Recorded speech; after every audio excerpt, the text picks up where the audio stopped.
A global network is any spans the entire Earth. The term, as used in this article, refers in a more restricted way to bidirectional communication networks, and to technology-based networks.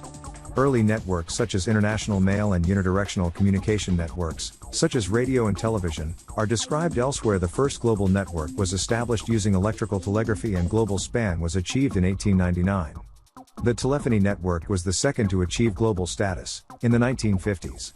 More recently, interconnected IP networks, principally the Internet, with estimated 2.5 billion users worldwide in 2014, and the GSM mobile communication network with over 6 billion worldwide users in 2014 form the largest global networks of all. Setting up global networks requires immensely costly and lengthy efforts lasting for decades. Elaborate interconnections, switching and routing devices, laying out physical carriers of information, such as land and submarine cables and earth stations, must be set in operation. In addition, international communication protocols, legislation and agreements are involved. Global networks might also refer to networks of individuals, such as scientists, communities such as cities, and organizations, such as civil organizations, worldwide, which, for instance, might have formed for the management, mitigation and resolve of global issues. The global issues. Communication satellite networks. However, there are specific low Earth orbit, LEO, global satellite constellations, such as Iridium, Globalstar, and Orbcom, which are comprised by dozens of similar satellites which are put in orbit at regularly spaced positions and form a mesh network, sometimes sending and receiving information directly among themselves. Using SAT technology, satellite internet access has become possible.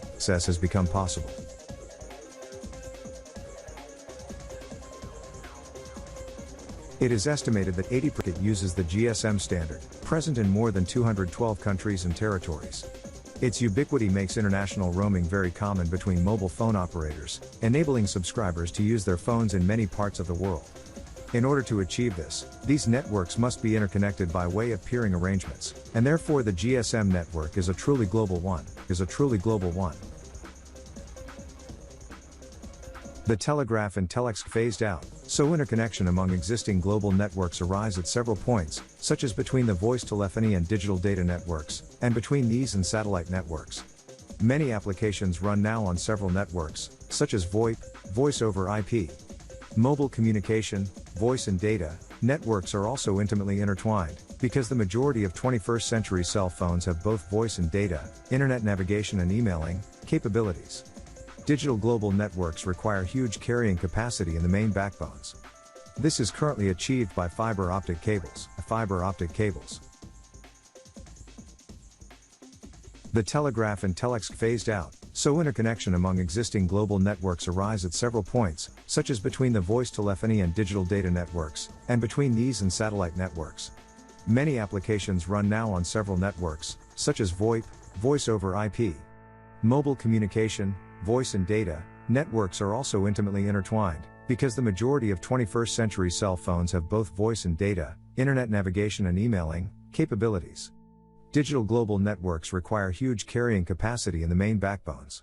This is currently achieved by fiber optic cables. The Canadian sociologist Marshall McLuhan was the first to forecast the huge impact of the matrix of global networks upon society, coining the term global village.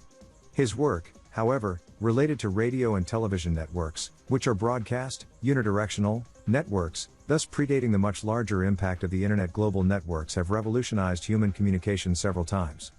The first to do so was the electrical telegraph. Its impact was so large that it has been dubbed the Victorian Internet. It was expanded many times in its coverage with the advent of radiotelegraphy, and with text messaging using telex machines. The Internet and mobile communication networks have made possible entirely new forms of social interaction, activities and organizing, thanks to its basic features such as widespread usability and access, and instant communication from any connected point to another. Thus, its social impact has been, and still is, enormous. Finally, the impact on governance have been significant, facilitating the emergence of transnational policy networks.